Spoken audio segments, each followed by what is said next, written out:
Et le studio, justement, va se transformer en caveau de dégustation. Voilà, on va goûter le vin du domaine de la Dourbie. Alors on va goûter leur blanc. Voilà, c'est notre grande cuvée en blanc, on va dire, qu'on appelle domaine de la Dourbie.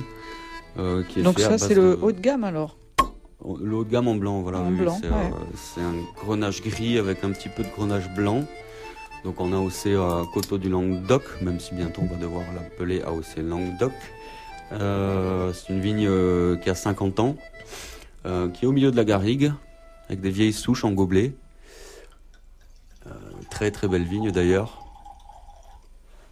Et là, c'est votre tête de cuvée en blanc, c'est ça? Tête de cuvée, oui, voilà.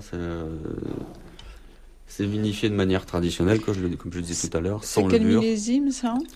Vous nous avez dit le 2006. 2006. Ouais, c'est bien ça, ouais. 2006, oui. Alors on va attendre notre grand dégustateur. Il va nous dire ce qu'il en pense. Alors ça, c'est grenache blanc, tu m'as dit? Grenache gris et grenache blanc. Ah ouais, d'accord. Voilà. 90%, 10%.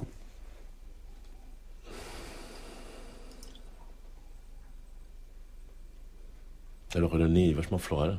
Pas mal de fleurs blanches. Et il y a un élevage en fût là-dessus? Il y a 2 ans d'élevage, oui. Fût neuf? Fût tronconique, non. Pas neuf. Qui avait déjà été utilisé auparavant. Donc, voilà, toujours la même démarche de ne pas surboiser les vins, surtout les blancs, j'ai envie de dire.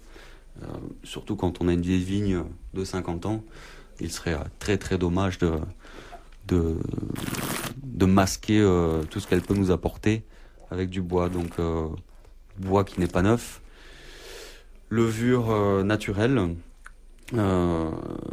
pour qu'il puisse s'exprimer un maximum, et voilà, de manière tout à fait naturelle. Oui, on est sur un nez très floral en fait, et puis en bouche, on est quand même sur quelque chose il y a une belle amplitude avec de la fraîcheur dessus, hein. C'est très frais. Après, on part pas mal sur les notes de pommes, d'agrumés également, mais pas pommes blettes, mais pommes frais. Hein.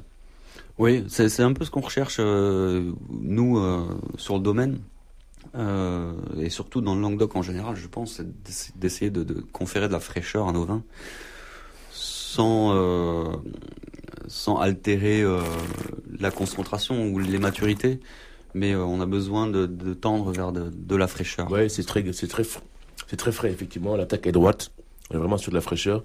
Il n'y a pas de lourdeur au niveau du gras. Le gras est bien. On n'est pas sur quelque chose d'hyper gras, hyper massif. Hein.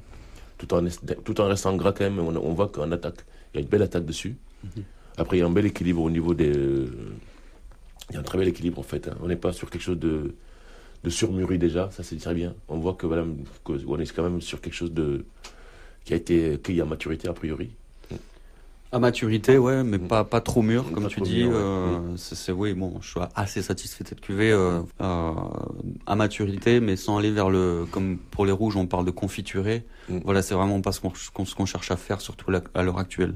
Des vins qui soient frais, buvables, pas qu'il y en ait trop en bouche, si vous voulez. Faut pas qu'au bout d'un verre, on n'ait plus envie d'en boire. Bon, voilà, il faut de la fraîcheur. À boire avec?